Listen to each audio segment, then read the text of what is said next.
Oh, hello there. Oh, sorry, would have cleaned up a bit more. You've come to watch the crazy guy putting the BMW engine into his Toyota. Are you judging me? Judging? No? So are you crazy enough to put a BMW engine into a Japanese Toyota Land Cruiser? Well, if you are, definitely stick around and watch this video because we've got more work to do. What is this, like part 7, I think? Okay, so let me bring you guys over here and give you a nice visual demonstration. So, after plenty of research, I don't know everything about everything, all right? I ain't perfect. So after lots of research and deciding about what to do, I've come up with just run what factory have got, which is a nice little, I think it's a 42mm pump, goes down inside the tank, picks up the fuel, pumps it out, pumps it to the high pressure pump here, which will go in first. I think I've got this backwards. So high pressure, this pumps to the high pressure pump then pumps through this fuel filter, which I will be replacing here once I've done a little bit of a run with the petrol tanks, just to get all that sort of stuff out. So it pumps to that using ASL Monster's nice handy little adapter here. You guys can definitely go pick that up, that one there. This bolts to the chassis, pump and filter go in there, plumb it all up, job done. Utilizing the factory Toyota steel lines, the return is 6mm, feed is 8mm, and to attach to those, we're going to use some compression fittings. So somebody decided to put electric brakes and caravan wiring in the way where we'd like to mount that. So let's get that out of the way for starters. Let's chuck in a couple of aluminium nutserts into the frame. So they just slide on in, absolutely perfect fit. It's just meant to be. Break your tool, but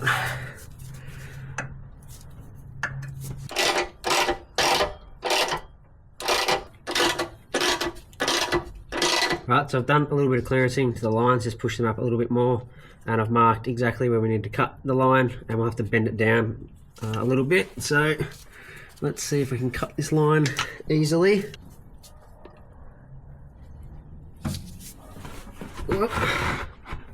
Alright, let that drain.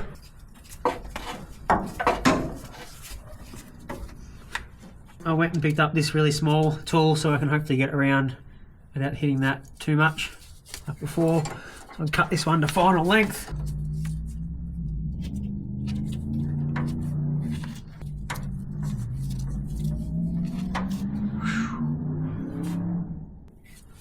Perfect.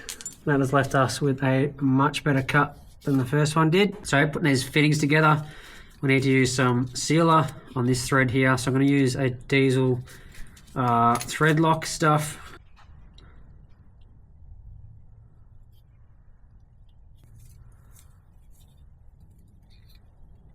This is called a compression fitting on the end here, where it crimps down a little olive down onto the tube and stops this from sliding off. So first of all, what we've got to do is feed the locking nut on over the top. So I had to sand a little bit of coating off the tubing, but that's all right, we've got it to fit. So now we just tighten these up and it just squishes down and makes the connection.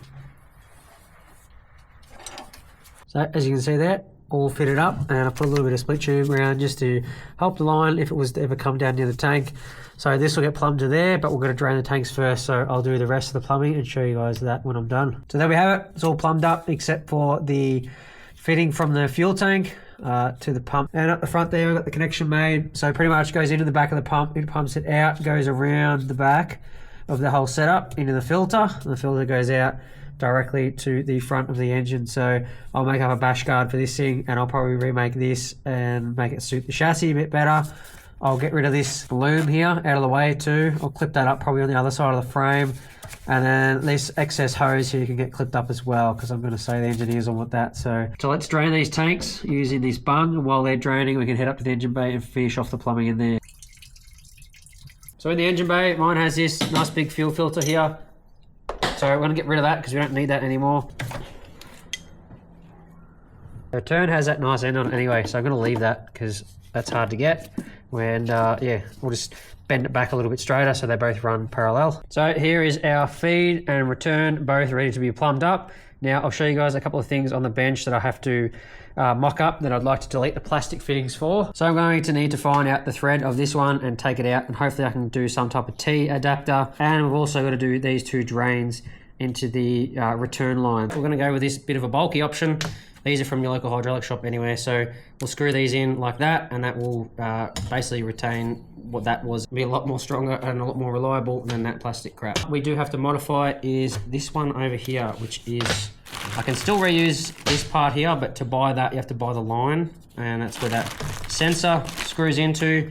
The only trouble is it is dual O-ring, and when that screws in, really the bottom needs to seal against the line so that it doesn't foul up with this top part. So we're going to see how it goes. This is trial and error. If I have issues, I can fit that plastic piece back in, no worries. We'll just modify this one and drill it out to suit that thread. So M12 by 1.5 thread that is.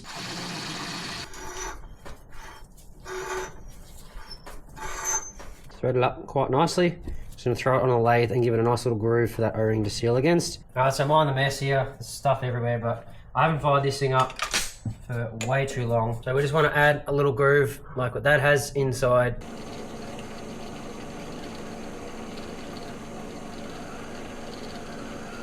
Snazzy. Looking good. It works is another thing, but let's get it fitted. Alright, I am calling that done for now. What I do want to do is get a 45 for this fitting and bring it back that way to relieve this and give us some clearance up here, and that will also bring all this back in towards the pump more so we don't have this little kick out. But I think it looks pretty damn good at the moment. We'll see how that sensor goes. Again, I don't know if it's going to work, but I will update you guys.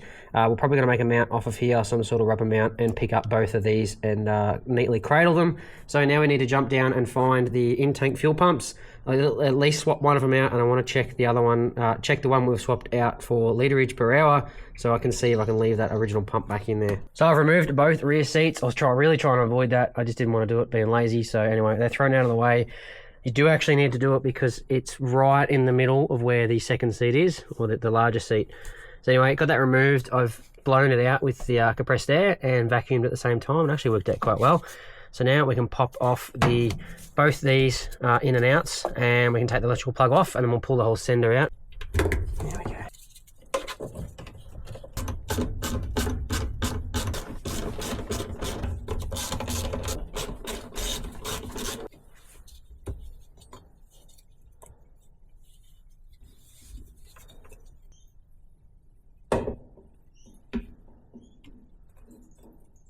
Here is the fuel sender out of the main tank in the 105.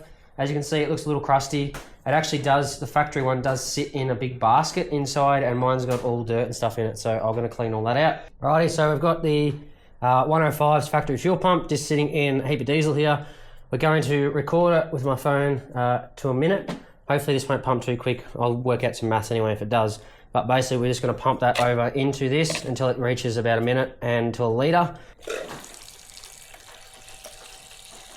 We're definitely not going to get to a minute, but that's okay. Well, that pump's very quick, that one. So as long as I get to a litre, we'll be happy. Stop. There we go. 18 seconds. X5 pump setup. 14 seconds. Alright, so this is what I worked out. Pretty much the 105 pump pumps 3.9 litres a minute, which is equivalent to 234 litres an hour. The X5 pump pumps at 4.26 litres a minute, which is equivalent to 255 litres an hour, which is why people use Walbro pump, because it's pretty much bang on. So after thinking about this quite a lot, looking up online and stuff, Max, who did the write-up about this engine swap, used a Walbro 255 pump, which is 255 litres an hour, which actually works out to be exactly perfect for this pump. The trouble is, if I do go modify this sender to fit this BMW pump, the X5 pump, I can't buy that pump anywhere if it fails or anything. At least a Walbro one I can. Apparently the Walbro is a direct fit. It goes straight in. I'd be silly to modify what I've got now and then have to fit a Walbro later on if this pump ever failed, because I can't find one except for buying the whole housing. A Walbro is like 120 bucks, and then you've got to get the 90-degree strainer. These pumps are like $300 in the sender. So if it's the same litres an hour, maybe I'll do it that way. So what I'm thinking anyway is to whack the 105 pump back in. We'll just run this thing and see how it goes. Mains back in. So I've got this rear pulled apart, and interestingly enough, you can see down there that there is the fuel pump, the inlet and outlet hoses, and there is not an area in the floor for it, unfortunately. So We're gonna have to leave that for now, and it can come out when I drop it out on a hoist or something. I'm not doing it here on the ground. So jumping underneath here, you won't be able to see too much, but I'm just mainly looking for hoses I can replace while I'm under here. I'm gonna replace this little one here. As you can see, I think it has been leaking, so maybe that was the cause of my 35 litres 100. But anyway, we'll take this one off, we'll replace that. Brand new. So we're kind of done for fuel, except for me wanting to put a secondary fuel filter in now and rejigging one of those lines and making up some brackets and stuff. So I'm kind of, let's throw that to the side. Let's jump on to some other bits that we do have. I scored this AC condenser for, I think it was 50 bucks. It retails $2.50 roughly. It's a Denso one, only because of a couple of fins there, and really isn't that bad. So let's get that thrown in. Look at that.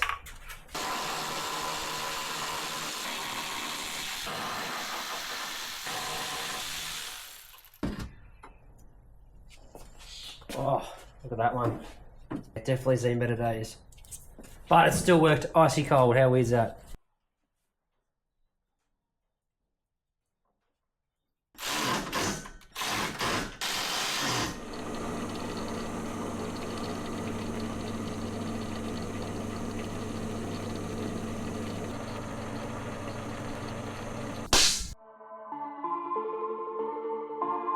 So this little sucker is to blank this feed that goes down and around to the back of the engine.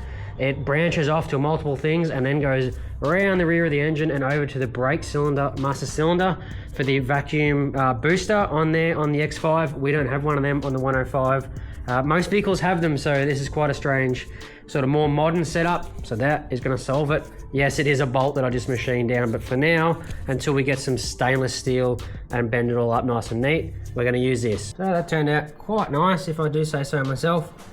It'd be nice to build some type of cover over here to cover up these ugly looking clips.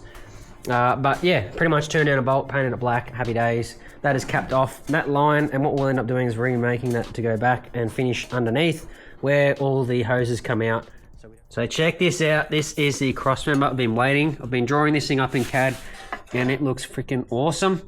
So we've just made it out of aluminium for now because it was cheaper and an easier alternative, because I can cut it all up and modify it if it doesn't fit, which I don't think it's going to. But we'll just see. We've got to have a little bit of faith, eh? Anyway, sitting that on top, we've pretty much nailed the holes. I'm super happy with that. So sorry about the glare there. You guys are going to see this firsthand. I haven't even fitted this thing up yet. No way. So unfortunately, I do have a bit of cutting to do. I have to remove this section out of here. Because it's all going up, it sort of has to follow a profile. So we're going to cut all this out, and I'm just going to see how this thing fits. So there you have it. I have cut a freaking heap out of this thing, mainly more just to get clearance, and then we can build it back up. But basically, I'm going to have to obviously make this a lot neater and put more strength in it. Obviously, we've taken a lot of it out. And again, this is only for mock-up being aluminium, but I've got a little bit of removal to do on the front here because it's getting too close to the box. If that was to shift sideways under torque sort of thing. And we've got some braces and stuff to add all the way around and across to the other side. Now, the really big thing, the challenging thing I'm facing at the moment is lifting this thing up enough to get our pinion angle within 3.5 degrees of what it originally was. But you can't really see, but I'm running into the issue of that getting awfully close to the floor. So I don't know with ASL Mods' mount whether they've clocked the transfer case a few degrees. All right, so we're gonna wrap the video up here. Just to update you guys a little bit. It's been about a month since you last saw that footage till now, so we've had all the Christmas break and everything, and I had a few jobs to get around a house done, so the cruiser has been sitting here. But I've also been drawing up that new Crossmember. It has changed quite a lot, and it is getting made as we speak, so you guys will definitely see that in the start of the next video. We'll weld that thing up, get it installed. That is a massive step that we're gonna have on this cruiser. Now I have lowered it, but I'll talk about all that sort of stuff in the next video, so definitely stay tuned. If you're not subscribed, definitely subscribe so you do not miss out. But while I was editing this video, I just felt like it was a little bit darted around and there's some footage lost or something. So I just want to mention a few things to you guys. I did actually remove the evap canister and I put on a longer line here so we can put on a secondary fuel filter. I fixed up those lines down the back there, and I ended up hooking up the chassis fuel pump down the on the chassis and running high pressure fuel all the way through once I had cleaned all the tanks out. So I flushed the tanks about 3 times with diesel and swayed the car around and everything. I thought I actually showed all that, but I didn't.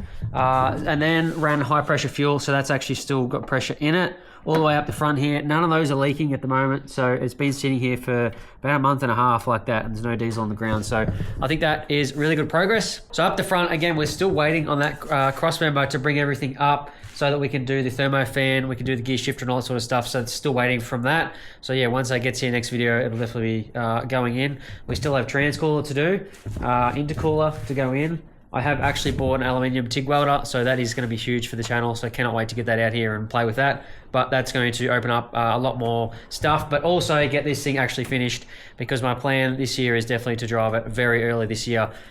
Even though I'm just going to slap the wiring and get it done and just run around. I just cannot wait to get this car back. The car we're driving at the moment is really good, but I really do miss this thing. You know, it's really good for towing trailers, towing the caravan as well, and all that sort of stuff. So, and with that, I'm trying to add a little bit more humor into the channel, just try and get a little bit more engagement. So if you guys enjoyed that, definitely leave a comment. And if you haven't subscribed, hit the subscribe button and notification bell so you guys don't miss out on anything. I'll catch you in the next one.